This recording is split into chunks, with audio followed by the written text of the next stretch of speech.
Hello guys, I'm Shopkeep back here once again. So I titled the video Hajime Pro Trainers Tier List Ranked. The trainers slash seconds of Hajime Pro would be ranked. And it's stuff that's been recognized by Paranoid X Sniper. Hey, I don't got shit else to do, might as well. I'm unemployed either way.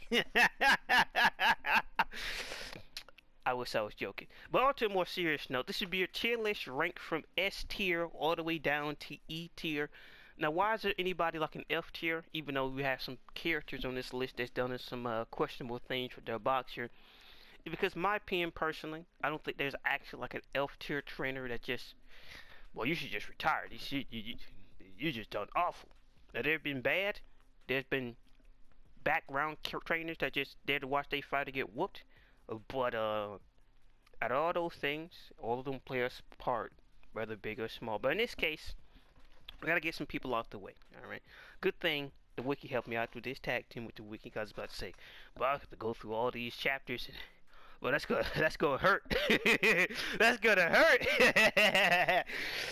That was gonna hurt. But with that, I was able to over 41 contenders. Well, 40 to 41 contenders. And we gotta get some people out the way first of all. Right? So miscellaneous. Now, in this case, of our honorable mentions of people who won't be ranked in this list, we have to go through the lovely pair. There's only 5 individuals, and the reason why they're on this miscellaneous because they've trained people, but success of their boxers or as a second, it's just we haven't seen them in action at all. So starting off at the bottom of the honorable mention, that is Samamura, the Arari Dragon. He said he wanted to be a trainer after being inspired by Miyata after he fought, I believe, Randy Boy Jr. and one of those people. Now, we've seen absolutely nothing from this. We've seen him show up with the Mishipa fight, and so far as we can tell, we don't know if he took it on a protege like Ippo or Sendo or anything like that. And as far as we can tell, he's just he have ambitions, but we've yet to see any fruits of his labor. On to the next scout on of honorable mentions, Oda. Yasuke Oda, yes, Ippo's first opponent that split Ippo's face wide open. He may be a big boy these days. He might have put on a lot of weight, but he's a trainer, and apparently he's training some cold-blooded killers out there, some real-life savages that cheer Kentaro and Teihei's wigs all the way back. Sent Teihei back to his TV show days, and Kentaro, he whooped them back blonde. God. On a more serious note, these guys show up doing when Tei and Kentaro is going to have their first official spar. And he was there with some other members of the honorable mention, and outside of watching this fighter whoop on Teihei and Kentaro, it's just we don't really got much of him being a second or a trainer, like being in the corner. He's just produced some guy that can whoop on, pick on little Ippo. That's just sad. Sad. Ippo's doing his best. Leave him alone! Oh, leave him alone! Which goes to show our next contender for trainer, Kobashi Kenta. Yes, Mr. Point Man and Clinch Man 5000 decided to become a trainer after getting his nose broken by Ippo and whooping Hayami, the genius, the prodigy of Ippo. And the title, I can't remember if it was a title, I can't remember. They had some type of fight. I can't remember if it was a title fight, what it was, but he was able to beat Hayami. You could say accumulated damage, or maybe with that punching power, Kenta got lucky, boom, boom, putting Hayami down. Sad to see. Sad to see a prodigy like Hayami go down. Like I always say, Itagake's on the slippery slope. We've seen how it can go very wrong. But on to our next honorable mention. After Kenta, somebody else who's a part of it, and that is Okita. Yes, remember Okita, yes, AJ Dante 2.0, his protege, his disciple, the disciple that Ippo skinned his scalp. Because one thing that separates people like Itagaki from people like Amaya is anybody can imitate, but it takes a person to elevate. And that is, you can like something, right? But just imitating is not good enough. You got to elevate it to its own degree. Which held, in my opinion, what is his name? Okita back, because he tried to be too much like Dante and imitate Dante's style to the point where it became detrimental, in my opinion. But in this case, we're not talking about that. On to Okita as a trainer, somebody else who produced some cold-blooded savages that whooped on poor Kentaro and Teihei. What did they do to deserve this? They're just children, and they're dropouts. Leave them alone. Leave them alone. But outside of that, We haven't, just like everybody else in the honorable mentions, we haven't seen him do anything. At least these guys are trained people. Ruhei just have admirations. First, he was inspired to reach the heights of Monk no Uchi. Now, he inspired by Miyata Senior. Fascinating, sensational. But on to our last person on the honorable mention list. Now, this is a big boy here. This is a guy from a serious ordeal. This is a serious scalp you got here on the list. That is a world ranker, two-time world challenger, AJ Dante. Oh yes, AJ Dante after catching that second whooping from Ricardo Martinez. You know what time it is. You go in the ring with Martinez, more than likely you're going to retire. He put out two people, Dante in the retirement, and Wally. He beat Wally, and he became a veterinarian. But you could argue that AJ Dante was, look, at a certain age, especially in sports, if you can't survive, you're not going to make it. Like, if you're not somewhere anywhere close to a world champion by like 32, and you've been boxing since like 17, that's a problem. That's a beyond 10 plus year career, and it's just it's not one world championship, not no title eliminated, not even interim championship. Just it's a good or bad thing. So you can always say later in someone's career they can always win. Uh, Jersey Joe Westcott became like a champion like in his late 30s, so it's not implausible, but it's just after getting his face split open and his jaw broken and his hand broken and his rib cage broken, Dante chose to hung up the gloves. It is what it is. But in this case, as a trainer, he's somebody else that was picking on the weak, picking on Teihei and Kentaro, picking on the innocent, taking their souls. Why? And it's just Ippo. And matter of fact, now I think about it, is Ippo on this list? My goodness, I might just change this around. But that's for later on. But yeah, outside of that, and get us some inspiration that Dante Child might be a prodigy. Dante Child might be a dangerous guy in the future. We don't know. We don't know guaranteed, right, about Dante's son. We haven't seen him pick up the gloves. But I don't know. He does look like a perfect template to go under the legendary Miyata wing. Oh yes, Ichiro can teach him. They damn near they damn near got the same hairstyle. Ichiro, he looks like a prime Ichiro material. He does. We gonna get revenge, huh? Huh, Ippo? You say you're gonna fight him, huh? You say you're gonna do it for my father, huh? What happened, Ippo? Huh? What happened? Dropped the baton? What happened, Ippo? Well, hey, leave him alone, kid. Leave him alone. But outside of that, that's pretty much the honorable mentions list. None of these guys have really had any significant thing that we've seen them do. No type of training with their guys. No mitts, no nothing. We just seen them produce guys, whoop on poor Teihei and Kotaro, make some comments about Ippo Potts' return. That's it. We haven't even heard anything about Dante's guys, even though he's a commentator now. No updates, no nothing, no pro class tournament. It is what it is, boys and girls. It is what it is. But overall, that's honorable mention. These are guys that are seconds, that are trainers that just exist, kind of. Now, at least they there and played some story roles. The Let's Look at guys, sadly, their only purpose was to watch their fighter get skinned and buried alive. You'd be going over the E tier. Originally, this was supposed to be the miscellaneous tier. This was supposed to be filled with a bunch of background characters and trainers that wasn't going to be having even major significance. But then I thought, well, I don't want there to be an F tier, but miscellaneous. I already got honorable mentions. These are E tier. The E tier guys are guys that not necessarily done anything wrong to the boxer or made any wrong decision. They fighter just got matched up with the wrong guy, and they just couldn't do anything about it. So, on to our first scalp for E tier, and that is Yoshiro's coach from episode 12, chapter, round in this case, 25. Yoshiro was a character when Ippo's opponents that Iwazawa, yes, Ippo's old bully, went to attend with his former bullying compadres who used to pick on Ippo. And, he hit the bottom because, outside of just saying, Ippo liked to keep his head low and keep the punches onto him. That's it. That's the only type of advice or training you get from this guy. And Yoshiro, who's a trash can, a glorified tomato can, who believed by... well, correction. There is how I put this? There is a delicate balance, right? There's nothing worse than a person who used dirty tactics who got good technique, right? But from that sense, right, you can say there's a personal flaw. But there's nothing worse than a bum who only believe their only strategy is to headbutt or neck check somebody. Hey, look, man, the fire protector is there. Well, you got to keep punching somebody in their nuts for it. But in this case, Yoshiro's coach, outside of giving that type of commentary, nothing. He watched this man get sacrificed towards Ippo, get his scalp skinned to increase Ippo's record. I don't feel bad for the guy. And to the trash can he goes. Just like, really, that's it? You know you can't beat Ippo's IQ? So you start blatantly headbutted him. What does his coach says? I guess he's approved. He didn't say nothing bad about it. But for the bottom of the trash can for E tier is Yoshiro's coach. Horrible.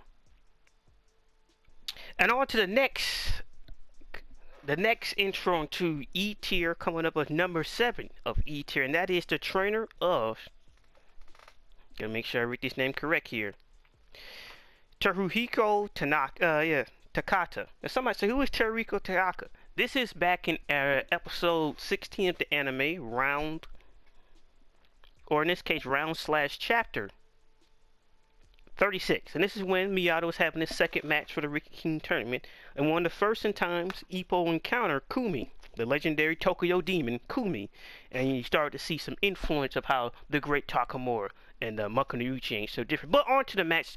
Teruhiko Tanaka's trainer pretty much giving some fights to get Miyato to say pretty much Miyato's feet would be a problem. Just shut off his feet by attacking his body. Right? And it goes into the fight where Miyato doesn't fight his usual outboxing style. He get up close range with him. He fight him inside.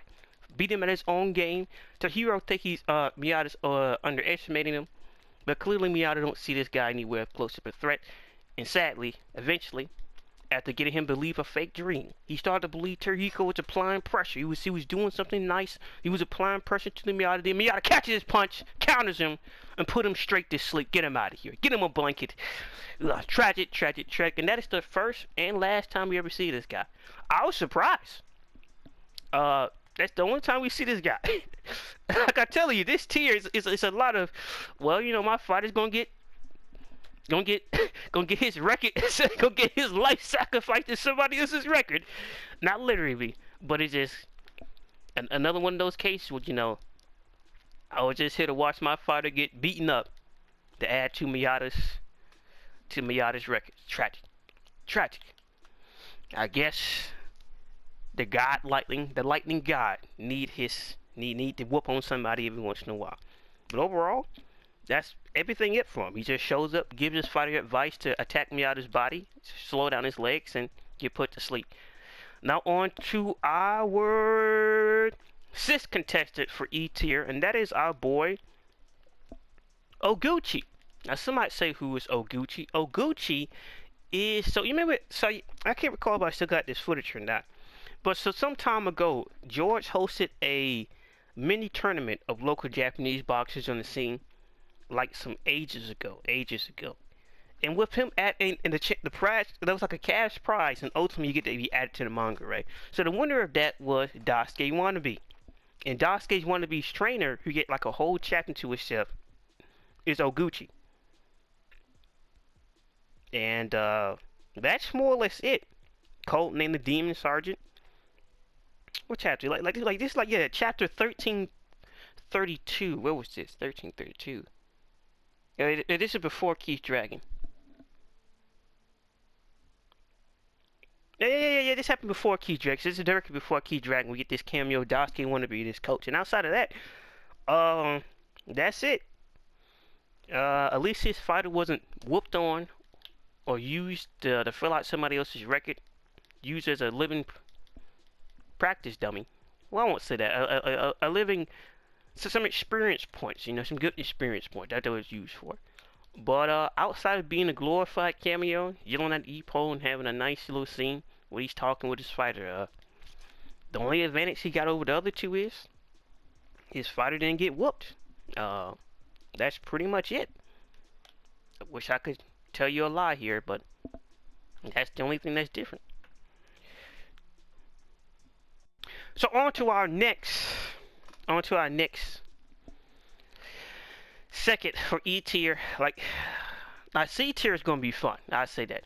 On to our next one, our rank number 5, and that is I believe it's Ishino's coach. Ishino's coach is a quote apparently a sister gym to Kurogama's gym, and he showed up around the same time period where Ippo was supposed to fight Sendo. Sendo broke his hand. No. Ippo broke his hand against Mishima, and he was sparring to see if he still got it or not with the broken hand. And before he went to Dr. Yamaguchi and got some of the anesthesia. And outside of them allowing him to use his gym when it was coming to Osaka for the Rookie King Championship, and having his sparring and having his one of his guys from his gym spar Ippo, but to show that Ippo is unable to use his right hand properly. Outside of that, that's pretty much it. He's pretty much ranked number 5 here. That's all his significance. He collaborates with the Kurogama gym, allow him to stay over during the leading days up to the Sendo fight, and for them to have to keep going back and forth with Tokyo, and that's pretty much it. That's as far as I know. That's everything he's done. That's pretty much it. One of his guys spars Ippo. He allowed these guys to stay over, and his guy didn't win. And we don't know how the fight would have turned up between his sparring guy he sent against Ippo if Ippo had 2 good hands, but it's one of those questions we'll never know. But number 5 is E tier, Ishiro's coach at the Ishiro gym. So that's more or less it.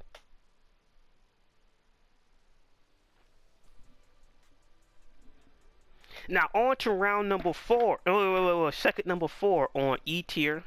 You see that we slowly went from sacrifices to people who are at least fighting back or getting some form of payback here. But in this case, we got a very interesting character. He played a very interesting role in the Ghetto arc with Malcolm Ghetto, the Filipino magician. And that is the guy, the trainer of the fighter who Ghetto fixed the fight where he would lose by decision. And his name, what is this guy's name? His name was Shikahara. Yeah, Shikahara. And these guys fought Malcolm, and they did a fixed fight where Malcolm would throw the fight and allow Shikahara's guy to win. And outside of that, and being real shame for the I think Kurogama smacked him. I do believe he got slapped by Kurogama when he found out about that. He's over here fixing fights. Fixing fights, Suharu. Fixing fights. Should be a shame.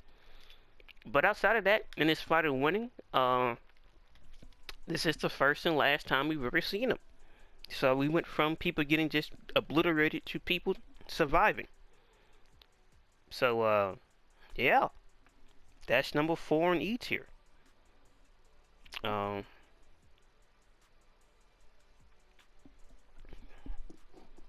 least things getting better. So on to number 3 of E tier. Alright. Things are slowly getting better and better. Number 3 of E tier is an interesting guy when you look back at him. He is the former trainer of Hayami. Yeah, he's the former trainer. Yeah, he's the trainer of Hayami. He also helped out Vorg when Vorg came over when he was fighting Ippo. He was one of those guys in the background helping out Vorg and his coach. You know, tune up Vorg to take on the Mokunuchi. And ironically enough, I believe he is the current coach of Amai. Like literally, he's like now his gym is known for taking on high-profile guys like this, like the Prodigy of Hayami or Vorg or Amai Kyosuke. But it's just it's funny to see this guy. It really is. It really is funny to see him. It really is. But yeah, he is Amai's trainer. Yeah, he is. Wow.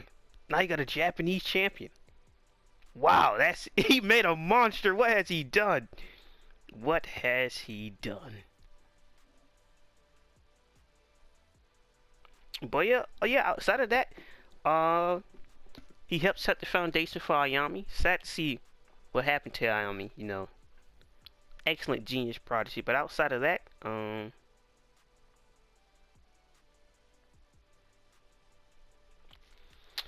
I can't recall if he ever stopped working with Hayami. I gotta look that up. But as far as I know, he was Hayami's former trainer. He was there when Hayami fought Ippo. Ippo put him to sleep. He was there when Vorg fought. No. He helped out with Vorg. He helped out with him. because Vought came over with his coach and they both speak Russian and they helped those two out. So I can't give full credit for Vought to that guy. No, no, that's not. So his two major successes, Hayami and Imai Kiyosuke, the man that destroyed Kronos Itagaki. But Imai's a monster. Now he's current Japanese champion. Got to. Hey, compared to other guys on this list, at least he knows how to pick them. Not one person would be ashamed to be a trainer or a second to Hayami, Kiyosuke, or Vorg. Interesting. Interesting. But on to number 2 of E tier. We got Moriyama, which is the coach of Moriyama Gym. And he's more infamously known to being the coach of, I think it's Hephaestus Kojima. Yes, mister, I moved down from lightweight to fight Ippo. Yes, mister, I'm going to use one good right hand. And yes, I'm going to instigate to make Ippo mad. Which is, ironically, if you would have timed Ippo without making him mad like that, it probably would have worked. It probably would have. But to make Ippo that mad, I don't know. There is no way he was not going to punch him full force. Ippo sat there for like a whole minute just looking at him. Like I said before, Monster Ippo is not a good thing. Ippo body can't handle it. His brain cannot handle being mad like that. It just can't.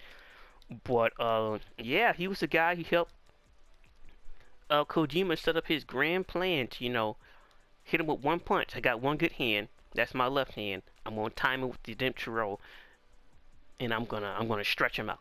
Well, not with the Dempsey, but what? Gonna time it with the peekaboo stance. He's gonna stretch him out. How badly that backfired. But good thing Ippo go to the gym every day. Every day. Like, imagine if Ippo was lax with his training. That would have put him to sleep. Sad. But yeah, this is Kojima's training. As you can see, as the further we go, we get some successful victories. We got better and better, or more notable in these cases. Wait, so on to the last tier of the list, the cream of the crop. The cream of the crop of E tier of people that's been sacrificed and slain, and that is, in my opinion, even though the previous guy have had the last two guys have had great successes, right? Great successes, put up interesting challenges. This guy here is ranked above the rest only for one reason. He is the former trainer of Miyata Sr., the man who watched Raccoon Boy destroy Miyata Sr. and shatter his jaw, ending his boxing career. Yes, Kawahara is the former trainer of AJ Dante, and he is an assistant trainer with Miyata Sr., with Miyata Ichiro. So, those are his accolades. He was able to get Miyata Sr. that far. Miyata Sr. was a pseudo prodigy. He was a guy that was, you know, decent, but never could make it close to the world stage because he was shut down and shot down by Randy Boy Sr. And sadly, in that fight, proceeded to unknowingly kill Randy Boy Sr. due to the damage he took in that match. So that is quite tragic. But could you interchange these top three? Maybe. Hayami's coach got like 3 people, but he suck out talent. Like, how much of that was his coaching? How much was that him? He's just being seeking out talented guys. That's the only reason I kind of put Kojima over him. But yeah, you could interchange those two. But Miyata Senior goes above them. Well, the Miyata Senior trainer goes above them, at least in my opinion. Because a lot of it, I might just go out there and do the job himself. Like, his dedication to destroying Itagaki in that rematch was just disgusting. I've never seen somebody so dedicated to watching somebody they used to know get obliterated. Sick man. Sick man. Sick. But that's everything else with E tier. Those are the E tier opposition here. And not gonna get much better or worse than these guys. These are the guys who people will sacrifice, jaws broken, background mentions, or just being able to find the proper talent. I can see why somebody would want the Hayami trainer guy to be hired, because the people he had, but it's not really implied that he helped out with the shotgun. Vork already had the White Fang. And the liver blow at Hajime and that other stuff just came from him being inspired by Ippo. So it's just, and we haven't really seen him do too much interacting with him. I could be wrong, but outside of that, that's more or less it with E tier. Let me double check real quick. Let me double check before I wrap this up on this part. Cause the Dante thing, well, no, that's not the Dante that, but the Miata Senior thing is just, I won't say he's like a big time world ranker, but Miata Senior used to be a former guy. Speaking Phantom card. So yeah, that's everything else here. On to D tier. Now these guys, this low life scum, these guys here have done something to hinder their boxer, or just let the boxers get out there, get obliterated, or only use boxers for their own greedy benefits. These low life slime are just, if there was an F tier, I guess you could start here. And the first scalp on this list is Shigeta Scoach. A man who sat there and watched his boxer get obliterated by Sendo. Just sat there and just watched him, just kept taking the punches unprotected to its head. That's a human being, you animal. Don't you care about him? Don't you care? Came to the Korigama gym, watched Shigeta touch up on Ippo. Bully talked all type of slag, tacked all type of offense that Shigeta's gonna be this great guy. He's unstoppable. And then when push come to shove, after all the trash talk when he needed you the most, what did you do? You sat there and watched him get whooped on like a pinata at a Kintera. He was getting whooped on like he was a punching bag against the great Takamori. It's quite sad. Outside of that, that's like technically the person above him would be the king of the D tiers, right? He would be placed lower, but the fact that he might have left people fighters out there hanging, but he never just, well guys, let him get obliterated, like go touch the towel. But hey, the next guy a part of D tier is not a nice man. No, he's the Don King of Ippo. He's all about the money and pushing who he want. He's sacrificing everybody for Randy Boy Jr. And even then, Randy Boy Jr. was just a means to an end. It's all about that money, promotion, more money, and promotion. That is Mr. Sakaguchi, yes. Mr. Ernie Graney's quote-unquote second/trainer.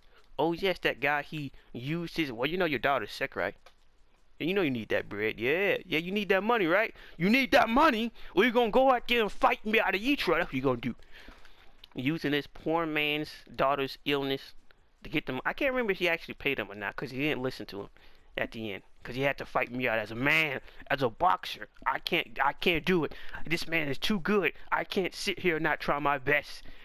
But yeah, Mr. Sakaguchi, the man who Takamura punched on top of his scalp, got everything he deserves. Talked a lot of shenanigans, ran his mouth a lot, said a lot of things towards Ippo. Said Randy Boy Jr. is going to be this big ordeal. And the highlight of Randy Boy Jr.'s career in Ippo is when Miyata got tired, he turned up the heat, which was never even part of the plan. Meaning if Miyata was not weight drained, Randy would have went nowhere. The fact that he threw Ernie Gregory away like he's trash when he's like the Pacific champion, doesn't make any sense. Blackmailing and abusing other boxers to fight to be sacrificed to Miyata to find some type of weakness. This guy here is just, he's not a nice fella. Now, ironically enough, there is a guy on this list that you would expect to be way lower based on his personality, who he's interacted with, the thing his boxer has said and done, people, ambitions, and goals. But surprisingly enough, he's higher than what you expected to be, in my opinion. A little bit higher, a little bit faster, a little bit stronger. But until then, that's all a D tier. Shigeta's coach is just, you've ruined a whole boxer's career over pride. And Dr. Sakaguchi, how many souls must be sacrificed to Randy Boy Jr., to the Asura, before you realize that Miyata Ichiro could not be beaten so easily? He is not like his father. He's done something his father could not. His father was limited to his own constriction, but Miyata was able to take it beyond. He was able to become something more. Well, that was back then. Now these days, he's just he's just there. Sad. But that yes, that's all the D tier. And as you get on the C tier, you see guys that are a little bit better, a little bit stronger. But there's only when we get to. Well, I'll explain the tiers after this, because there was just some contention. There was going to be a D plus tier, but I chose to keep Dante and them in the honorable mentions because we haven't seen anything they could do. But as for C and B tier, there is an in between, but I'll get into that to explain why the things are set up the way they are. Alright, on to C tier. The C tier class are individuals that are nowhere close to be recognized as B tier or B minus tier. Yes, there's an in between. Now, some might say why.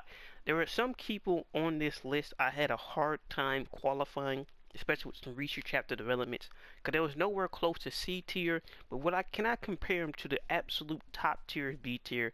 I cannot. I can't.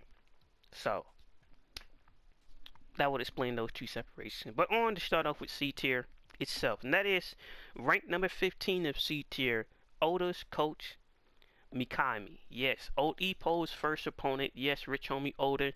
Yes, the man who was an honorable mention. Yes, back when he was thin in the gym and slacking off with his training, going back and forth with his girlfriend, and his coach did not believe in him because he was not taking boxing seriously.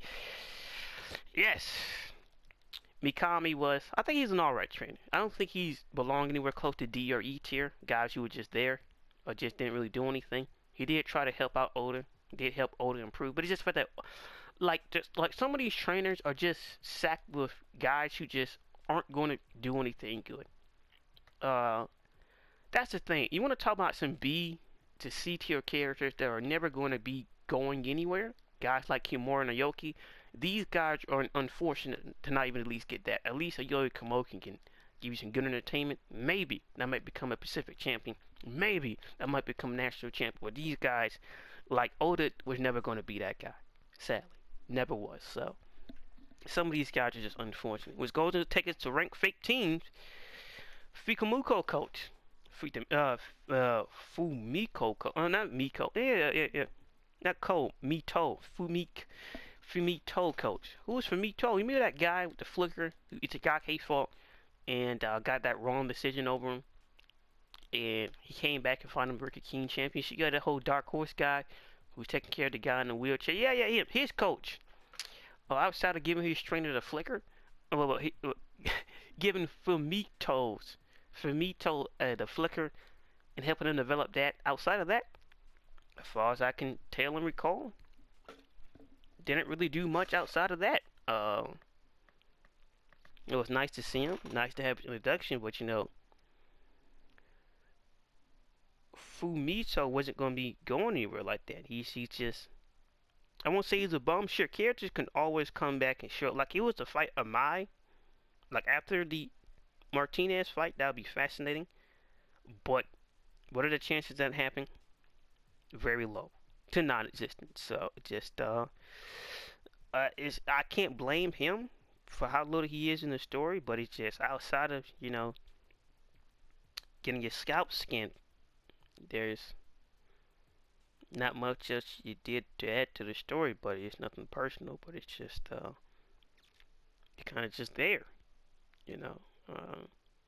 Can't remember the guy's real name, to be honest. That's my bad, but yeah, he was Fumito's coach, helped develop the flicker, and, sadly, he couldn't overcome Itagaki the second time.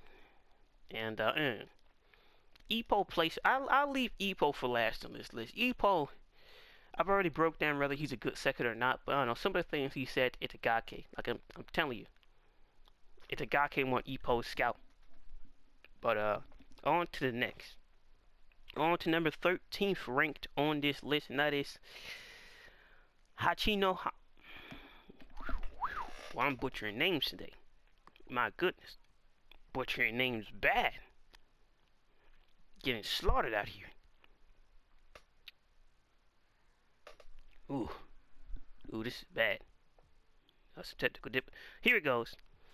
Hachino Hayes. Hachino, oh my god. the Hachino head coach, aka the coach for Jason Ozma, and also the coach for Barsichi. Great times.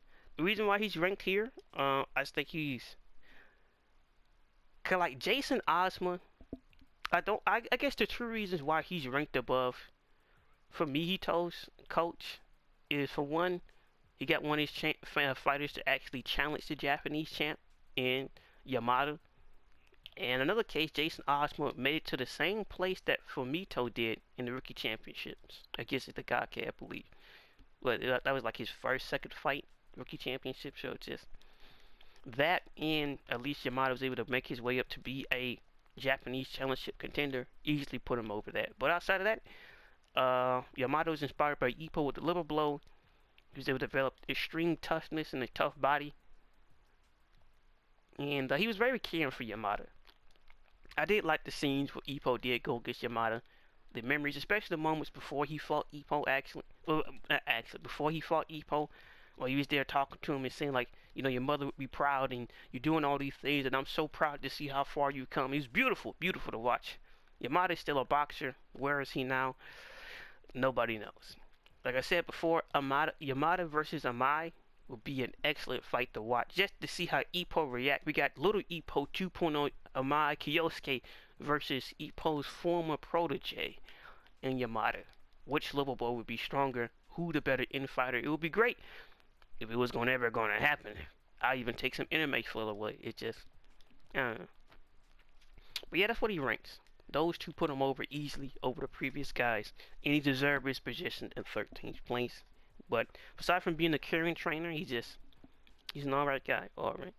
On to the next scout on this list of C tier, and that is Kobashi's coach. Besides from being a caring guy and looking after Kobashi and help him develop a style that would be nice for him, since Kobashi didn't have punching power, so you got to go to IQ, technique, basic jab, basic amateur things, basic clinching. He was a good trainer with Elastic. He was able to train Kobashi, as far as we know, to get a win against Hayami.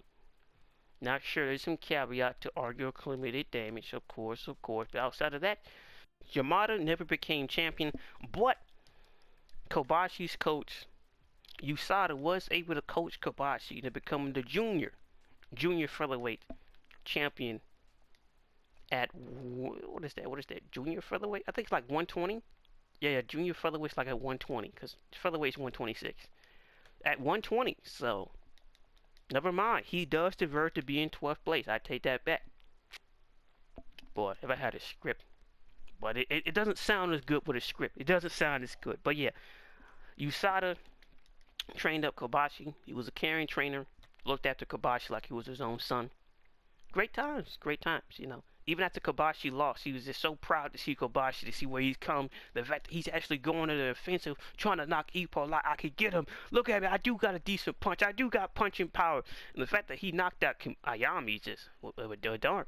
But sadly, he did not pack enough power to put Ippo to sleep. Ippo slipped, blam, and down goes Kobashi. Sad to see. But hey, he was able to become a junior featherweight champion. Wait, why did Hayami move down to junior featherweight? Why? That I'm gonna leave that alone. But on to our next C tier character, and that is the Shimabukuro coach. Yeah. Shimabukuro coach, aka known as the Okinawan coach. Shimabukuro is a nice character, but does he deserve to be higher than the Kobashi coach? Even though his fighter was not able to get a trainer, I would say so. And the reason why I say that is he fought against a way stronger Ippo than Kobashi or Hayami ever did. And did quite well. And the game plan they developed with him and his trainer to destroy the Dentro and to take it head on and to use the training, holding the breath and attacking Ippo's body. That whole game plan they had going for him was great. It was working out well. They look at Ippo's weaknesses and his reliances, and they tried to break him down piece by piece. But sadly, machine versus machine on the highest settings, it led to Shimabukuro shutting down first before Ippo. The game plan was perfect until he took unnecessary damage. Like I said before, the Shimabukuro equation, if his coach would have pointed out, hey, Shimabukuro, keep your hands up, do not underestimate these simple 1-2s. No matter how exhausted Ippo may look, he's still dangerous. Alright. Sadly, there was no warnings given out, and sadly, it led to Shimabukuro getting put straight to sleep. His system shut down, malfunction, and blam! Down goes Goodman. Shimabukuro get put clean to sleep. Sad. But yeah, he fought away strong against Ippo. Like, he was applying that relentless pressure to Ippo. He was able to lift Ippo off his feet. Shimabukuro is an animal. He's an animal. So, some decent training with a great fighter, in my opinion, led to his coach coming the 11th place winner. But on to number 10 of C tier, and that is Sanada's and Kurosawa's coach. Now, these two guys went in there against a fresh champion Ippo and a veteran Ippo, and I guess the only thing that separated them is how much attention to detail they have for game plan. With Sanada wanted to break down Ippo for and that tactic is less more of a doctrine thing and less to do with his trainer, but it all plays a part to what game plan they have for Ippo. And the Kurosawa thing is what strings the most. Cause the fact that he brought in Sanada and that was tap dancing to this man's ribs, and he said like this man's here is too strong. The body blows won't work. And it come down to a case with Sanada that had a good plan going in, that just wasn't able to execute it. And with Kurosawa, like Ippo changed up his whole fighting thing to fight more purely to himself. And when you base your plan over the Dentaro, it's just you need more elements in your game. The game plan wasn't bad, but you know, he's not Senwamura, he's not Shimabukuro, he's not these other characters that can just take high caliber punches from Ippo like this. He can't do that. He can't do things others could not. It leads to one of Ippo's most dominant fight. If Ippo's mother was there, she would have been proud. But Kurosawa it's a god killer for opposition. He's not really a Japanese champion tier type guy. It's sad. He's a certified rookie champion, rookie tournament type guy. It's sad. I like him, but you know. So it's this. And the coach had to work with what he got. He had a prodigy in Sanada. Sanada could have been a great opponent for Amai or Itagaki in the future, but you know, Sanada chose to retire and become a doctor. So he had able to come up with some better game plans, but from that same instinct, he just kind of hindered by the talent he got. Should it be exchanged with number 11? I don't think so. They kind of relatively evens out, because a lot of that hints on Shimabukuro's personal endurance and him being a fisherman, compared to, well, you know, this is the high-class execute game plan. Compared to how they tried to analyze and break down Ippo, and him seeing his own weaknesses, bringing back Sanada, a person he previously trained to help out Kurosawa. The game plan for Ippo wasn't bad. It's just depending on something that didn't need to happen. On which, if you would have fought a guy like Hajime, where you got to prepare for the unexpected, maybe things would have been different. But you know, sadly that did not happen. But yeah, that's Kurosawa's coach / Sanada's coach. Not a bad guy. It's not that much that separates from the previous guy, but you know, he's alright. He's alright. You can do worse. And next on the list, the Takei coach. Who's Takei's coach? So you remember that old man who had a son that wanted to show him? He was the veteran challenger that Kurogama brought up to show that Ippo was not ready for the world stage yet.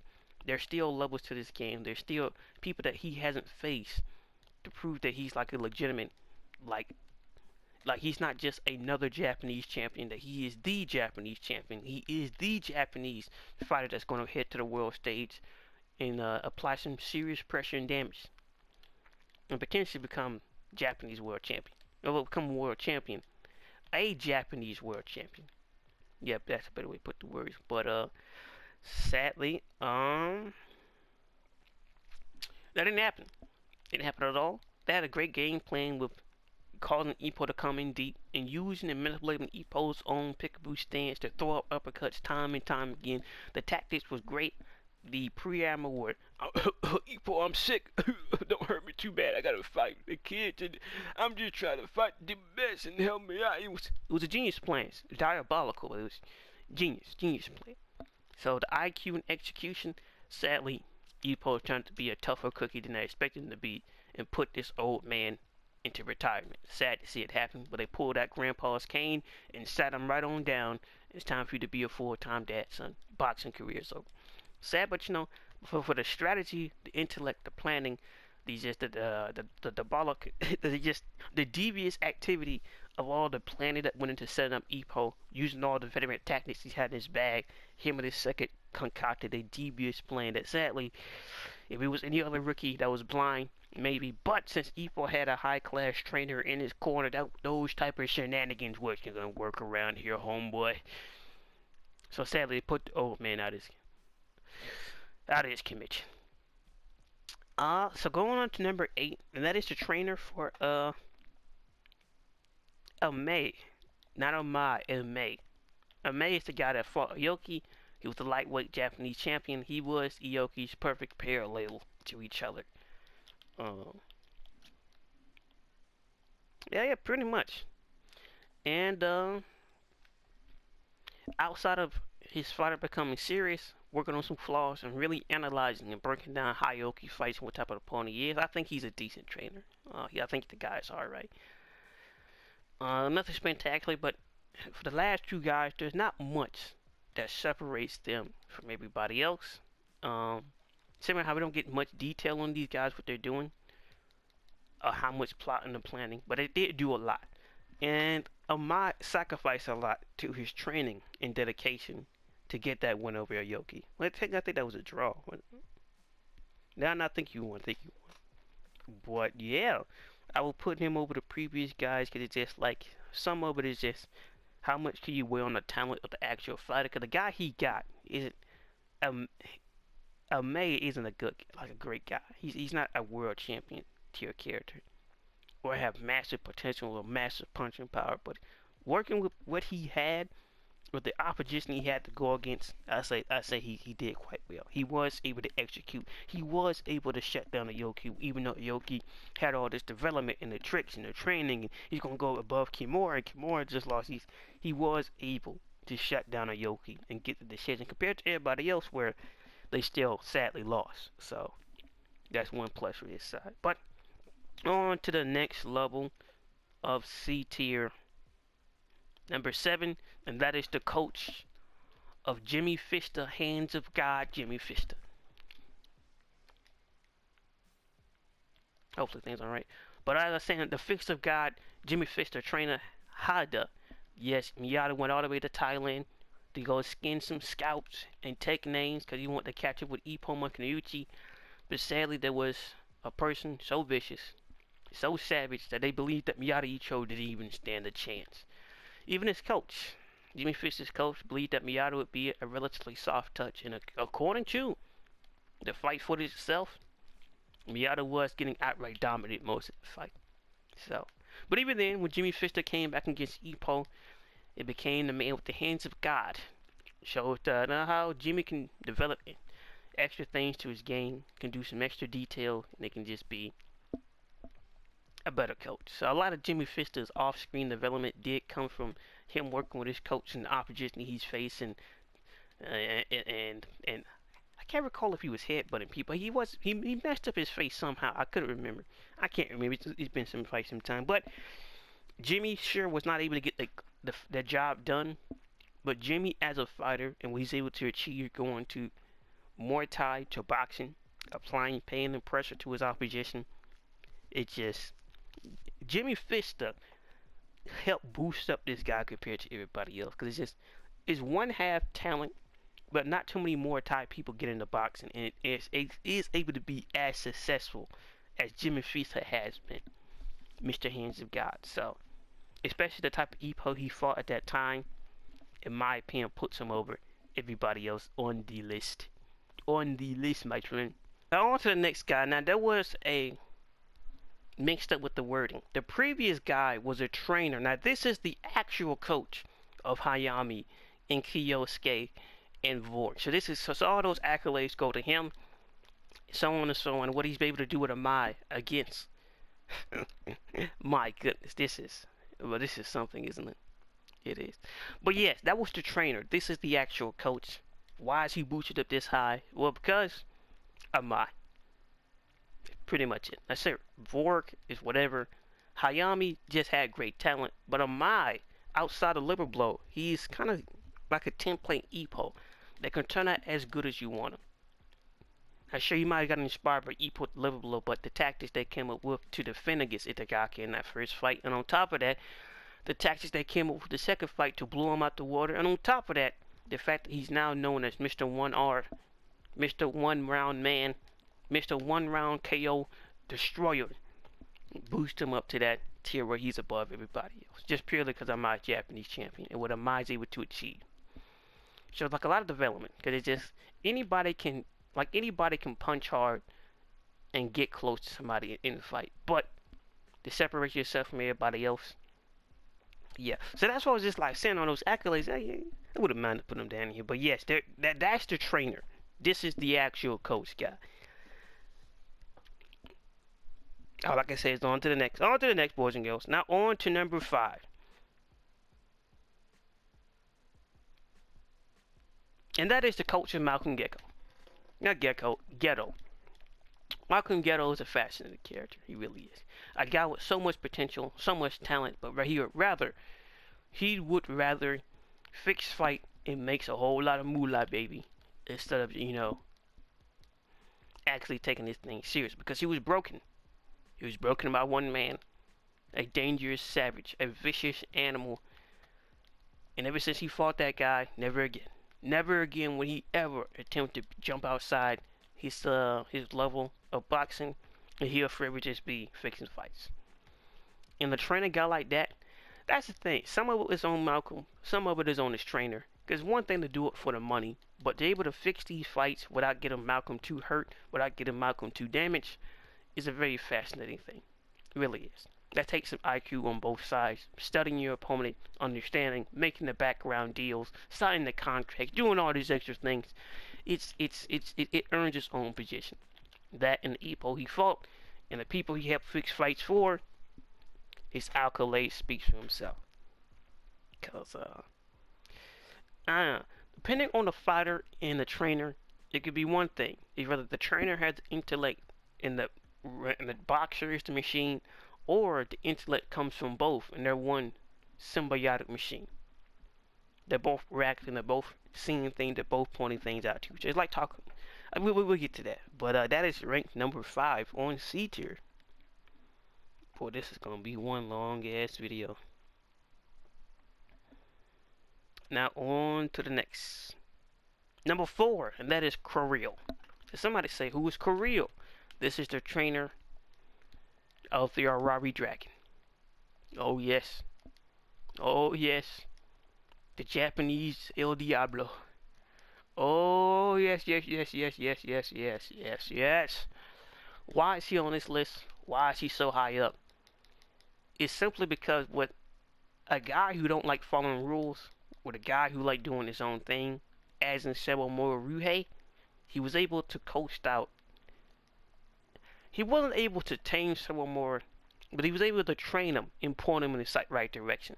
Because the way he explained the Seiko, your lightning right, that makes it stings hit the toe, it's just like, sure, Sewamura was on his own activity, sure, he don't like to listen, but to a certain degree, he did listen to his trainer, did focus on the game plan, they were talking, they were communicating, there was an understanding of how to properly tenderize and season Makunoichi. But outside of that, that type of Ippo he fought at that time put him above. Because the fact that he was able to ring in and rent, like, he was able, like I don't see Sewamura as a bad guy at the core. Now he's not perfect. All right, he's not. But the fact that the way Sendo explains to him, and the fact that he even had a trainer in the first place, fascinating. So they was able to develop a style. They was able to box. And on this list of C tier, he probably had the boxer with some of the most highest potential, highest ceiling for, well, Mishaba in a car accident chopped that down. Sad to see it. Sad to see it. That is just the explanations, the into the corner, the ring thing, the explanation is this. And the relationship those two have is very fascinating. The fact he's able to rein in a guy like that. He was just mostly wanted to just do his own thing. And at that time wanted to really, really hurt somebody. Fascinating. Fascinating. And number three. On number three, getting to the end of C tier. Number three is the backup Sendo coach. Yes. So that unknown guy that's in Sendo's corner that be talking and I went out there with Sendo. Yeah, that there guy, he's here. Why? He's carried by Sendo. He pointed out certain little insights here and there. He had his commentary here and there, but he's really held out for the fact that, he's a part of Team Sendo. He's not the brains of the operation, but he does assist. He does help out. He does do the mix, so on and so on. To me, that's enough, right? Sendo's able to get here for a reason, right? Skinned a lot of scalps, slaughtered a lot of Mexicans for some reason, but we all know why. You gotta get a taste for the Mexican to take out Ricardo Martinez. No! Because outside of that, getting used to Mexican jab, he had to train somewhere. But outside of that, he's just an assistant coach to Sendo. And outside of being attached to Sendo, that's more or less it. On to rank number 2. I was wondering what to rank this man for quite some time. Now, some people might be wondering, well, he's not an E tier or a D tier. He gotta be here eventually, right? And your buddy, you are right indeed. And that is Rich Homie Shinoda. Yes, Mr. Meets Up with the Ladies of the Night. Shinoda, yes, he's here. Now, somebody say why. Why is Shinoda on this list? Is this biased? Is this fair? I would say it is. Because the quality of opposition he had, what opposition? The quality of people he's working with. He's working with Aoki and Kimura. Like I said it 1,000 times. These aren't people that are ever going to be world champions. They'll be lucky to even get a Pacific champion fight. And most importantly, they just might be Japanese champion, but that's mainly banking on Aoki. Kimura, he got to move up or do something else. But we'll get to that later. But back to the main point. Shinoda, a former boxer, he used to have a great battles with Fuji, but he wasn't a good boxer. He is kind of like the Aoki and Kimura of his day, but I do believe Aoki and Kimura got more talent than Shinoda. We've seen Shinoda in the background help out. He said he treated Kimura like his son, so on and so on. But it really just comes down to how he's helped out Kimura and Aoki. Sure, in the early days, there was going back and forth with Shinoda. Not Shinoda, or the Great Takamura, but it's over the years with the Dragon Fist blows, or the extra frog punch, or the look away, or like there's been a lot of tactics that Shinoda and Aoki Kimura have came up with to be like, wow, for some guys with limited ability, they were able to push it pretty far. Pretty far. Kimura versus Mishiba, the tactic they came up with, especially with Kimura on this front, it tells you that like sometimes somebody got to be the brains operation. And the fact that with those boxers, Shinoda has never given up, he's never thrown the towel. Shinoda has never told Aoki and Kimura to retire. With the level of talent he's dealing with, the relentless commitment he's had to Kimura and Aoki is fascinating. But not just that. There is one gem. One gem to prove that Shinoda does have a lot that he's not credited for, and that is the legendary Itagaki, a person who's pretty much never trained with the coach. Itagaki's head trainer is Shinoda, so all the extra phrases and the puns and the thinking and the Itagaki shuffle, all that is a part of the Shinoda train to make Itagaki better. All of it. But I don't know. Shinoda is a sad kid to a degree, because he does believe that to a certain degree he's a failure. Because he wasn't able to make anything out of Aoki and Kimura. And with Itagaki, and every time Itagaki stepped up to a big ordeal, sure, he won against Ayeki, Korozawa, and he won against Amada first time, the second time obliterated, and he's been in the slum ever since. Ever since. So in my opinion, with the opposition he's worked with, and the improvements he was able to add to him, puts him highly across everybody. Because this is the only time where You have a very intelligent trainer with limited potential, right? Now, sure, with massive potential like Itagaki, you can see that Itagaki could do quite well, amazingly well. Even though Shinoda feel like he's a failure to a degree, like a lot of that did not come from Ippo. Like Itagaki's main trainer is Shinoda. It's not from. It's not Kogawa. It's not Yagi. Now, should Yagi be on this list? I would say it's 50-50, but he's not going to be on this list, though. We haven't really seen him do much, but he is there. He is there.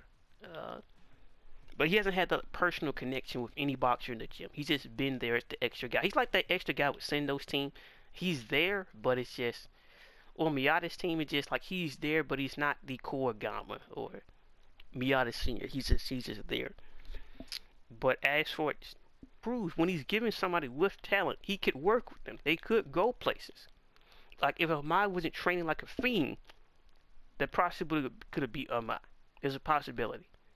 Like Amai versus Itagaki 2 is the perfect execution of game plan. That's hard to beat. Very hard to beat in the mindset.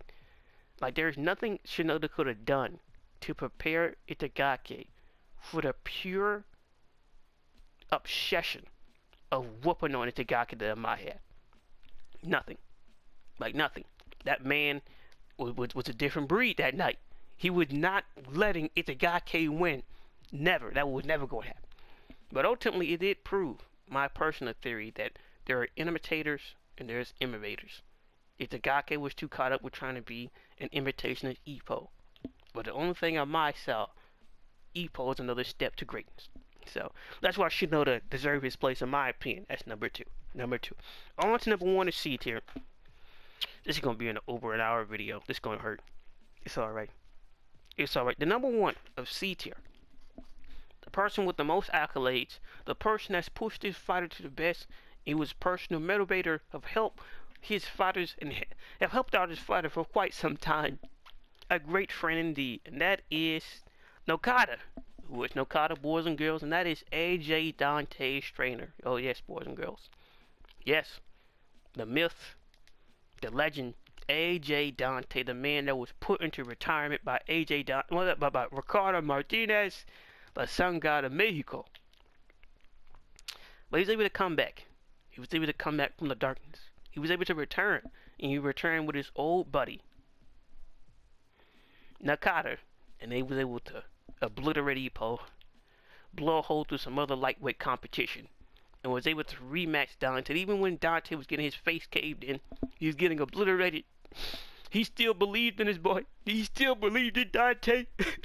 So it just, I can't say everything Dante is just because of Dante. I can't. It is a quite symbiotic relationship Dante had with his coach, where they are integral to each other. The training, the mindset, the preparation, and everything like that. Even for someone like Makanouchi, or even like a Ricardo Martinez, the first or second time, it takes a lot, especially to convince Dante to come back into the ring.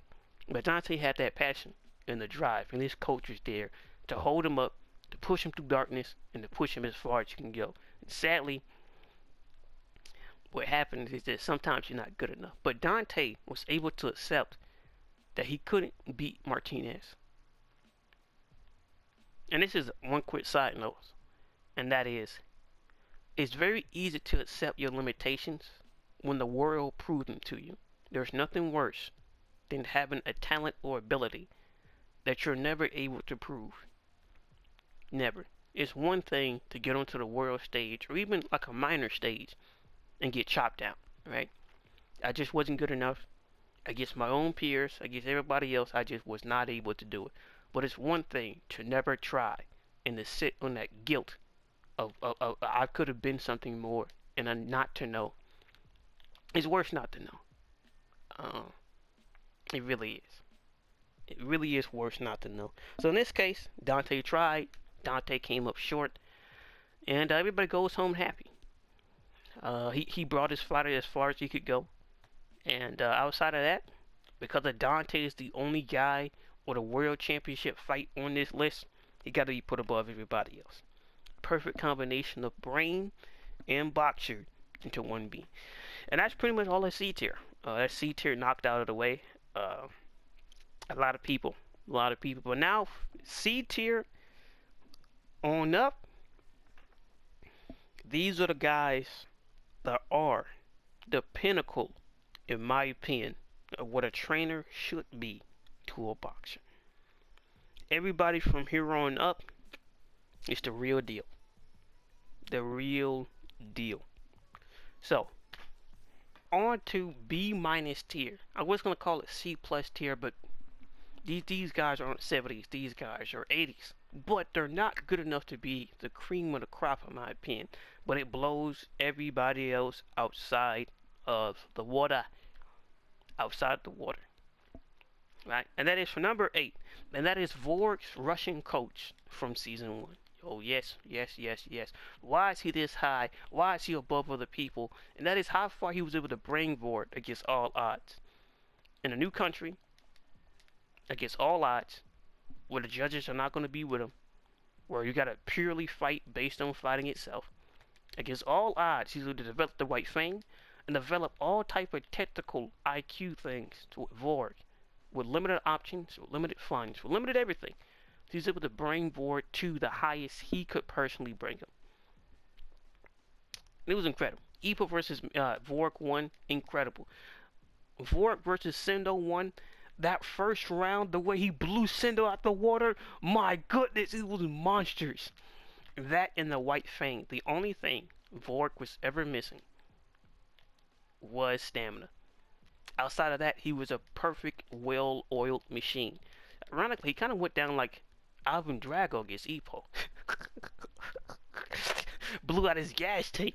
I got no more fuel. Blam, Ippo hit him. Gazelle punch. Sad to see it.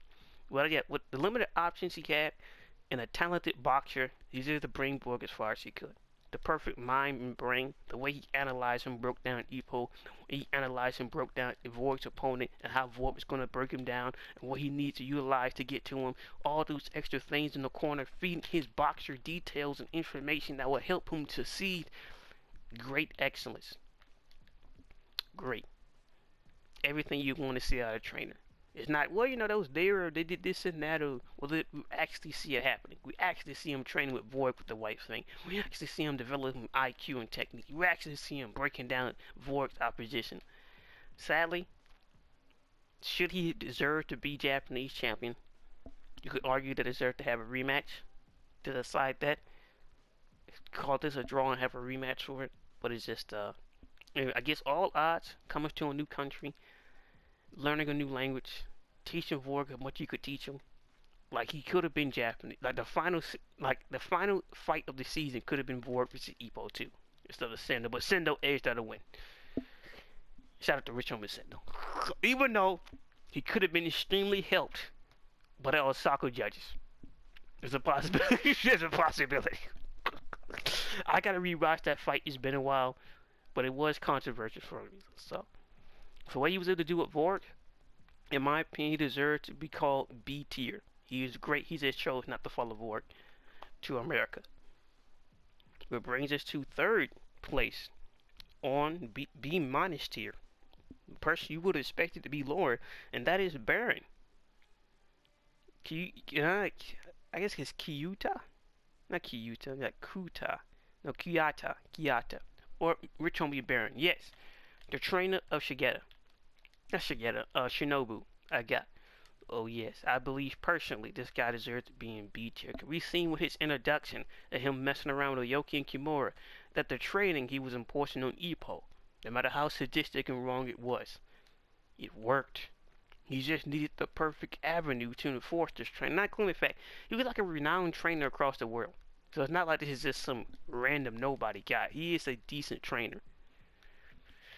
So it's just that and what he's able to do with Shinobu, how he's able to become Japanese champion, how he's able to blow through Aoki and all these other guys. Even though you can argue that Shinobu don't got a lot of talent. You can especially see that in the Mishima fight. Like he's a decent boxer, he's an alright guy, but he doesn't have a lot of like talent where it's just like this guy can just do things you could never imagine. Now Mishima shut that down. And it's not just the Mishima fight, it's when I look back on this fight with Aoki. Aoki isn't a high caliber guy, look back on the fight with that one prodigy dude that he fought with blonde hair. Well, he had some type of colored hair. He had dyed hair, and he whooped on him to become Japanese champion. Even then, he was kind of get punched up a bit. But the reason why Baron is ranked this high is purely based on Shinobu's not opponent, performance against Mishiba. The way he analyzed Mishiba and broke him down piece by piece to get a disqualification, to take the belt by any means necessary, high levels of IQ, and to do that with a person like Shinobu, a person who's not very talented. He's a decent boxer, but he's not that far away from a Yoki Kimura to a degree. He's not. So to do that with what he had, incredible. Incredible. And it's a perfect example of option one. Baron is the brain, and Shinobu is the robot. Shut off all your emotions and get in there. Shut off all your emotions and Dragonfish blow. Shut off all your emotions and start using the peekaboo stance. Start using the illegal blows, the tactics behind. That was incredible. Amazing to watch, but sadly, we don't know what happened to Baron. I know Takamura still wants to punch his face in, but we haven't gotten any updates on him of where he could be. So we don't even know if he still have Shinobu or not. So we're just going to have to see how that turns out. So on to place number 2. And that is Sendo's coach for B- tier. So those guys who recently watched my chapter review of 1509 will know why Sendo's coach is here. This is too many times of too many back-to-back high-profile fights that he sat there and giving no game plan or insight. Death God Gonzalez was unplanned. Well, no. He was planned for it. He was planned for it ever since he knocked out Ippo cold. But the game plan was, well, just send Sendo out there and hope for the best. What do you mean you're telling Hoshi to pray? There was no game plan here? But that was to be expected to a degree. It was a fight that Sendo himself really pushed for. So, and that's why he went to Mexico in the first place, to silence Gonzalez. But he found the Sun God instead of the Gift God. So, but from that sense, he was able to bring Sendo this far. He was able to develop the crouching stance and develop all these other things with Sendo. Like, up to these recent chapters, I was like, yeah, he deserves to be in Beast class, at least. What he's able to do with Sendo and his improvement. You know, the stepping in deep, the smash, the lower class smash, like all these extra developments he put on the Ippo, the Sendo, improving his endurance, all these things where he's closing the gaps, he's adding these extra things, he's doing these things, right? And then it's just like you had damn near a year to prepare, a year, at least Gonzalez with the spur of the moment. You had a year for Martinez, and you're pulling this type of shenanigans.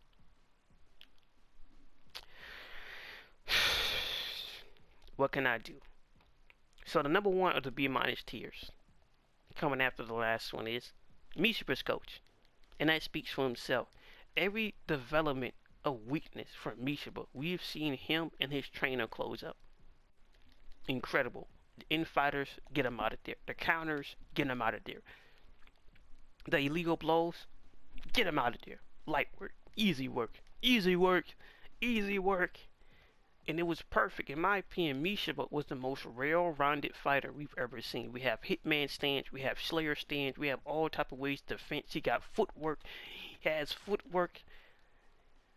Perfect setup to combinations.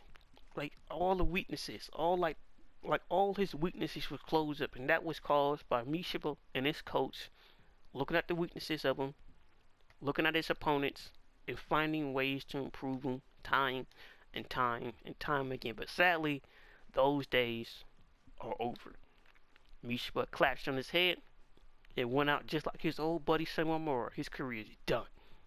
And that still hurts. It really is. Because Mishiba, like before Sendo, I was like the first guy was just like, I want to see Mishiba be world champion. I gotta see it. It makes sense. Look how much he's grown and he's changed until the retcon started to show up. But he was improving. He was closing up all his flaws and got put out of commission. Sad. But in my position, what he was able to do with Mishiba, how he's able to train him, hone him in. He even predicted all the way back when he fought Kimura that when he makes it to the top of the world, it wouldn't be the world that changed. It will be Mishiba. And that was true. Up to the very end, it was true. He refused to return back to his old ways. Was coaching Misha like he was supposed to, telling him everything you need to hear. It just, unfortunate incident showed up that night, and Rosario went home the champion, even though he didn't win. Sad to see it happen. But yeah, that's the end of the B minus tier.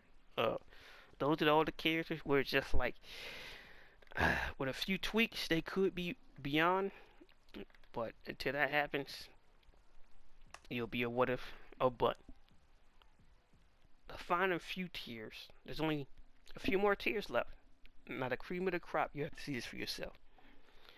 But on to the definitive B tier. These guys are animals. These guys are savages. And the improvements and the shortcomings they was able to make are great. The first one for B tier that's above the previous ones, in my opinion, is Miata Sr.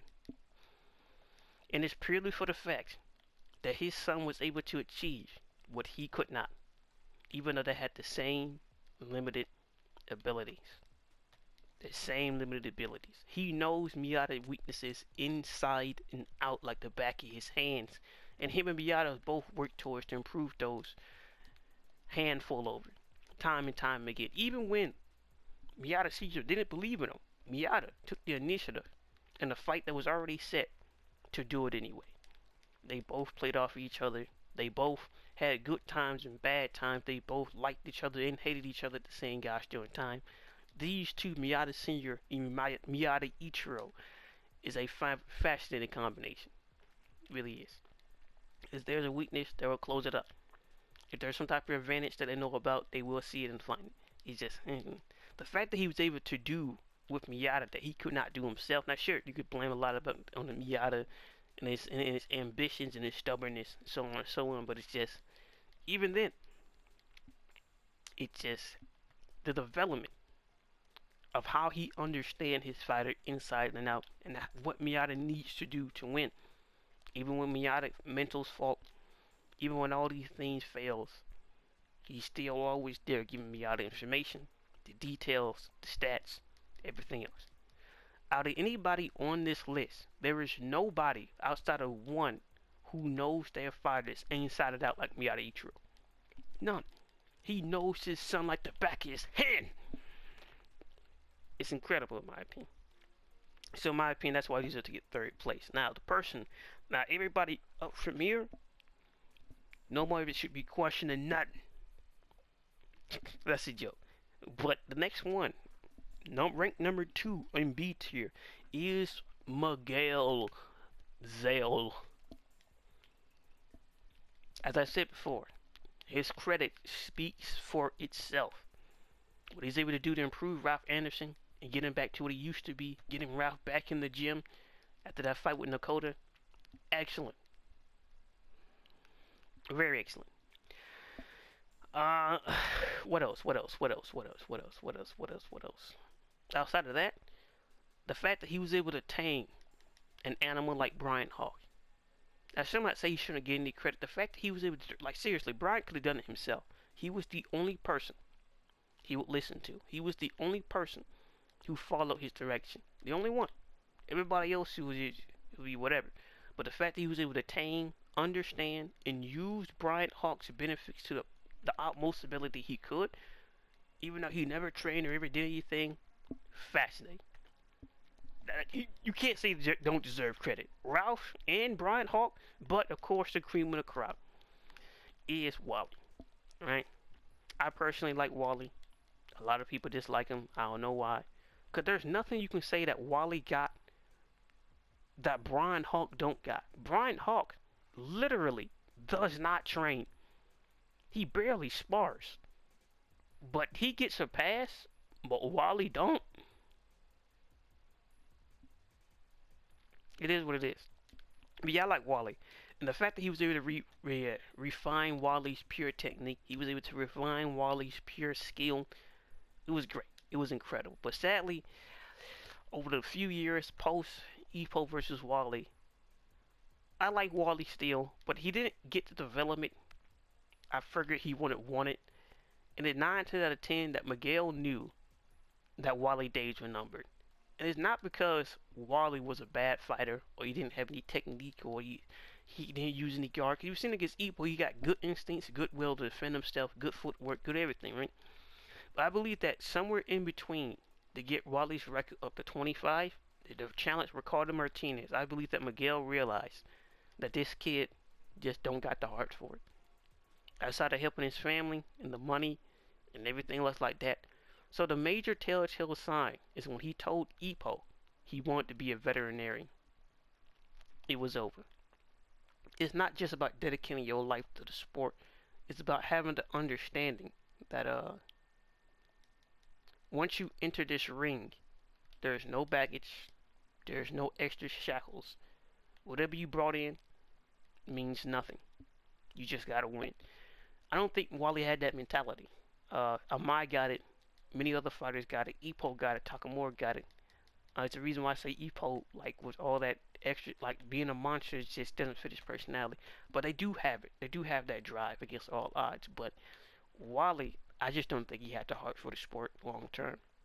And that's why Miguel pushed for him to go against Ricardo. Because if you had any chance, well, Wally still is interested, still find boxing to be fun and a great thing, it's now. Any longer, he would have retired on his own. So at least he was able to have one last ride with Wally. Wally wanted to do it. Miguel wanted to do it. Wally wanted to see the peak of his ability for now, but Wally just wanted to be a veterinarian. Probably got detached right now. But sad to see it. Really sad. Miguel is a good trainer. He is. He got an excellent eye for talent. And what he's able to do, even with troubled individuals, how he's able to rein them in, teach them some things, teach them right. You can't deny the man don't have some type of talent or skill. The man's talent speak for themselves. It's incredible. But that's how I rank him. B rank. B rank team. But on to the cream of the crop. And it is contentious, in my opinion.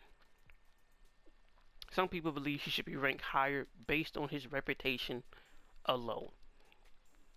But after the recent stuff, I can't. The king of the B tiers, Beal Stewart. Beal Jedediah Stewart. That's not his real middle name, but it's just BJS has been a disappointment in recent chapters with there being no game plan, no tape. Like, it's one thing for him to not recall who Sendo was, even though he fought Jose Narco. But that's not true. He didn't tell Ricardo what he wanted, what he actually felt. He told Ricardo what Ricardo wanted to hear. Ricardo says, "Who is this guy?" And he said, "Some guy in your weight class." Now, Bill Stewart, it would have been important to explain to Ricardo that that Ricardo's friend Jose Narco got his face punched in by him. But I guess that wasn't necessary to mention at that time. I guess. Okay, whatever you say. Okay. But outside of that, like, the tactics he brought up against Sendo was great. To not take a smash, to constantly use your feet, to apply pressure, whoop on him, and drag this out until an easy decision, or Sendo slips up, knock him out. Even with Sendo versus Ricardo sparring, his intellect, the way he broke it down, the way he seen it, like, I can't see Ricardo losing to this guy. Not this Martin Day cave, man. He's from the island. And he grazed his chin. And just everything up to that point was great. Him commentating, helping out AJ Dante, helping out him against the AJ Dante fight was great, in my opinion. That's detail, but Ricardo already declared this is gonna be an easy fight, and he hasn't changed anyway. So that's why my complaint is not the fact that he let Ricardo do his own thing, but it's just when the time matters, especially against Sendo, he's not feeding him the information he needs to know, in my opinion, as a world-class trainer. Hasn't brought up 1 inch of tape, not 1 inch of weaknesses, no, nothing of nothing. And it's just, he doesn't deserve to be an A tier, but he is here. Alright, guys, he is here. I'm gonna give him the respect he deserves, the peak of the B tiers. Which is, there's no shame in it, but it's just, for his reputation and who he's working with, you would expect it to be better. But on to the B plus tier, right? Because to rank this guy, He has the same credibility as Bill Stewart or Baron, but what he's able to achieve with what he got, more impressive. That is Don Chiche. Oh, Don Chi, Don Kichi Hada, aka Korigama's old punching bag, who broke his jaw. Tragic. That was wrong, Korigama. That was wrong. He's a human being, man. He's a human being, man. But what he was able to do with Sonata, he was able to bring him back, whoop him back with Gamer. I think about it. Oof. Oof. That's bad. That's real bad. But yeah, he deserves full credit for Shinada because he's the one who gave Shinada the swallow in the double swallow. So it just, hey, look, man, I'm only human, man. I'm only human. But yeah, he gets full credit for Shinada applying that pain and pressure to Ippo with the swallow and the flying swallow. But even more so is the fact that he was able to teach it not to one, but to two different boxers. He taught it to he taught it to Sonata, and he taught it to Borg. Both of them at the same darn time. Both of them, yeah, bro, yeah, at the same time. Incredible, incredible. But yeah, the fact that he was able to do that, he's a world-renowned trainer. He's able to make Mike Elliott against the crowd, against the judges, against everybody. The win against Mike Elliott with Borg, the improvement he's made with Borg and the tactics and the techniques and how he coaches him through certain things, and he earned his credit. In my opinion, I put him above Bill Stewart, but Bill Stewart did train Ricardo Martinez since he was a kid. Vork was already finished by his previous trainer by the time Don Kichi got to him. So there is that. But he was able to bring forward quite some far. And he is a renowned trainer. So in my opinion, that puts him above Bill Stewart. But I understand Bill Stewart deserves his credit. So Bill Stewart is a 91, is it 88? Don Kichi is an 89. Alright? 1%. Alright, 1%. But it's time to go to the big boys. In this range, we ain't playing no games. From this point forward, the two of the highest rated trainers, in my opinion, in Hajime Ippo, one is Alf's coach. Alfredo Gonzalez is possibly one of the greatest characters ever put in the anime or manga, but he never get his credit. The energy he brought to the series, the determination, his personality overall is incredible, and it's still felt in Ippo to this day, in my opinion. At least when I view the series, because Gonzalez is the peak Ippo villain to a certain degree before he was slain by Sendo. But that's not his fault. Sendo knows too much, and he's a glad. But the reason why he's A tier, Sendo Alf's coach, because he understands Alf to an extreme degree. Like, he really gets what buttons he needs to push to get Alf to go out there to finish the job. He knows what's going to happen. He knows the risk. He knows everything. So that's when I say only a few other people know they fighter left the back of his hand. He's one of them. Alf's relationship with his coach, incredible. The guy knows everything. Like, he knows how to calm Alf down. He knows how to rev Alf up. You know how to refocus Alf's mind. Say, hey, look, you gotta focus what you gotta focus on. You gotta go in and get him. So, all that plus everything he did with the Sendo fight, in my opinion, he deserved to be an A tier. In my opinion, that's what he deserves to be. That's just his deserved place. And that in the box he was able to produce from the conditions that Alf came from, incredible. The textbook training, the textbook setup that allowed him to go to the street style where he's a wild boy when he wants to, but only when the coach allows him to. He was able to rein in, properly train, properly raise. Alfredo Death God Gonzalez. One of the greatest characters in Ippo, so he deserves to be his. Bill only went down because of some recent stuff. But if you guys were paying attention, or depending on what I showed you, there is a tier above this one. As some might say, what could that be? Who could be the greatest second in all of Hajime Ippo history? In my opinion, it should have been obvious. There's one guy that's not on this list, but there's one honorable mention. Somebody that deserves to be in A tier, or at least B plus tier, and that is Nokita. Well, Nokoda. Nokoda is a good trainer. We seen him went back when they went to his camp, his cabin. Great trainer. We seen him when he came to the Korigama gym. He was outpacing and replacing Korigama in his own gym. That speaks for itself.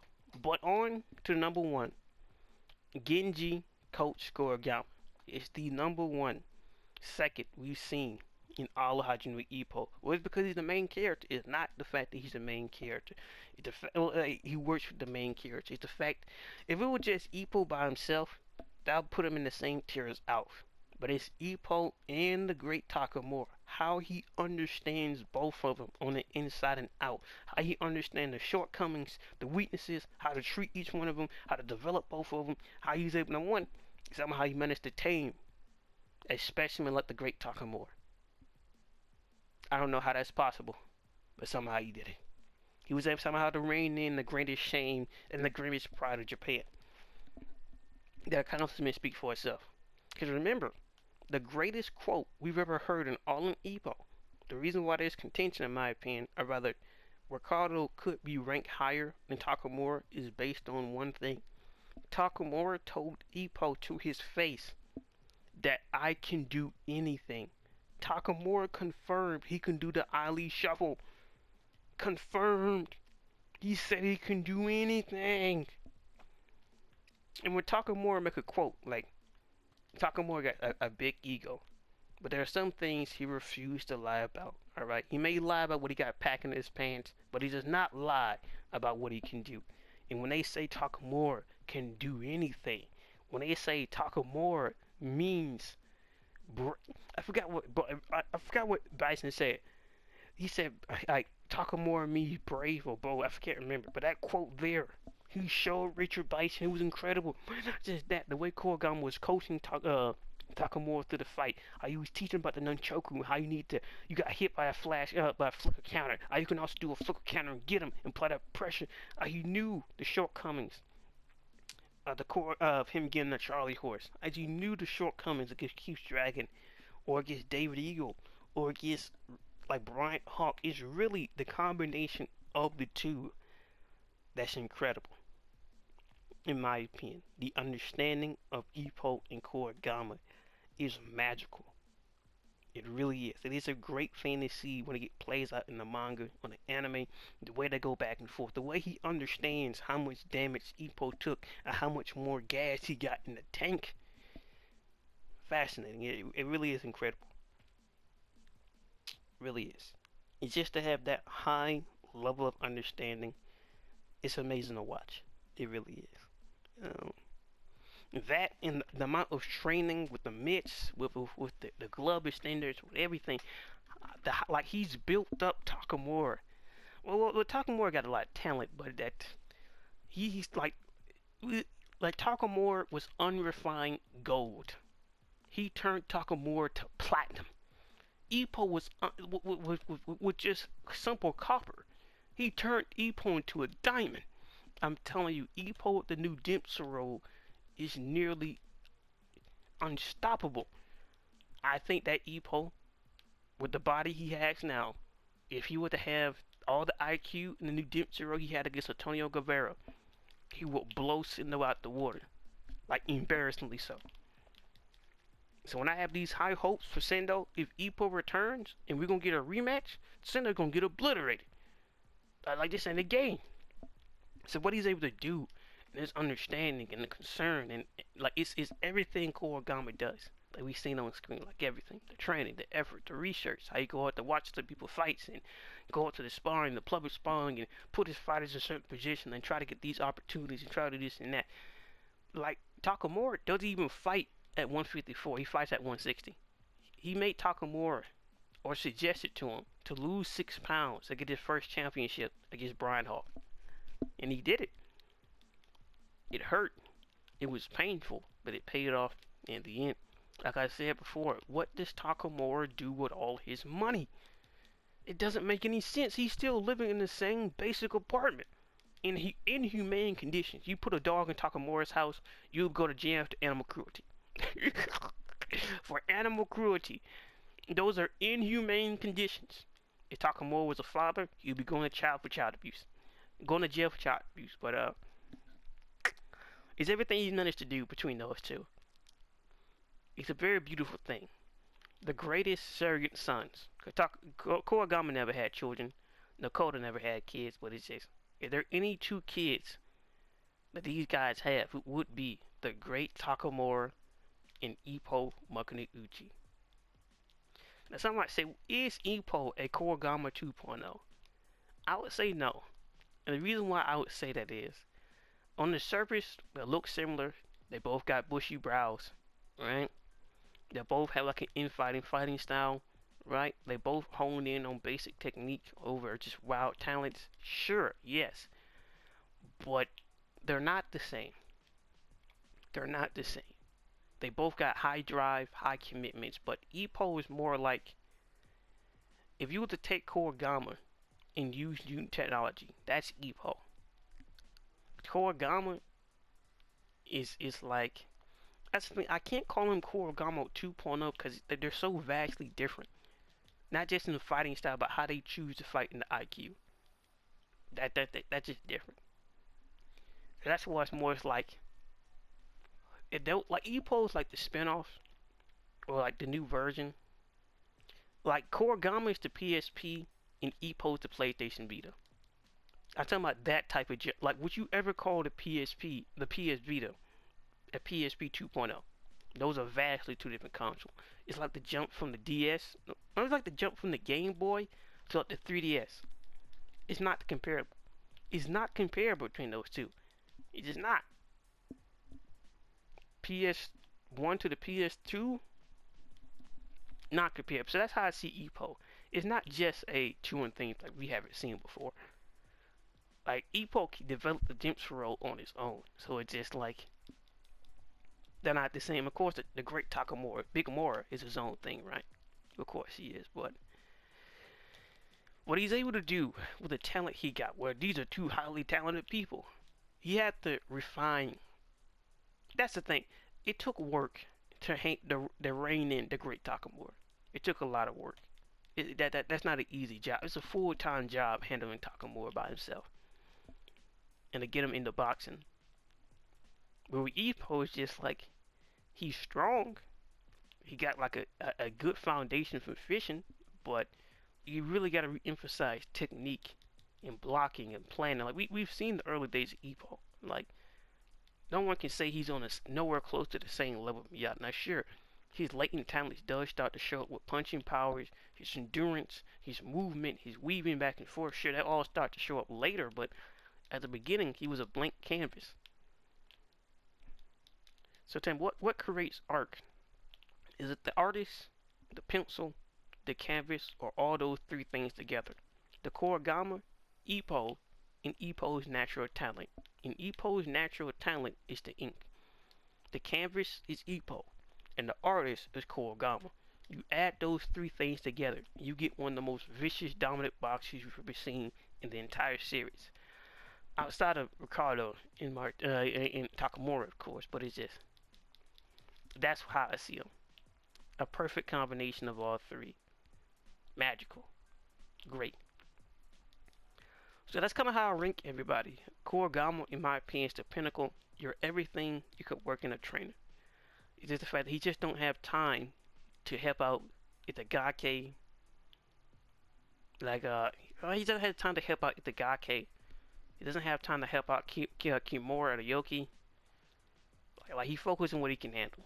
Ippo, some of the newer guys, and the great Takamura. That's what he does. That's how things go down. So, now somebody say, yeah, I did hold off on it. Where would I rank Ippo? He was able to make massive improvements with Kimura, with what Kimura had.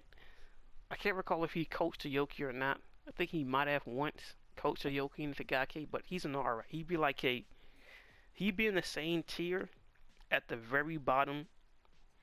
If rather he would be the king of the C tiers above Malcolm, or he would be at the end of the B minus tier behind Vor's coach. That's where he'll rank. He'll be right. What about Yagi rank? Yagi would be right next to Shinoda. So that answered that. But outside of that, that would be my tier list for Hajime Ippo seconds and trainers. Hope you guys enjoyed the insights in the video. It just I don't know. It does allow me to look back and analyze some things, and it's just like that Ippo Takamura greatness. Like when it's Ippo Takamura and the coach train, especially with Ippo and the coach, Takamura and the coach, beautiful thing. But that's the thing, like there's explain like you was use that analogy I use for Ippo for Takamura. It would be, how would it be? It would be like a blacksmith working on turning gold to platinum. That's what that'd be. A person with some good natural talents, but he gotta work and work and refine and grind and work and work, refine and grind and work and work, work and work, work and work, work and work. So you gotta beat the material, but also the material is getting stronger, it's getting reinformed. If you can see how the material can cut, how it can be applied and doing all these things, so it's just like one is a blacksmith, one is a perfect artistic masterpiece of what came before, now, into the future. So that'd be my thoughts and opinions about it. It's gonna take a long ass time. But it's been Empathy with K. Like, comment, subscribe, and peace. And who are you guys tier list or something like that? Would I do more videos like this in the future? Probably not, but you never know. You never know. If the views are good, I might do it. If not, I don't know. I gotta take my ass to sleep. MWK. Peace.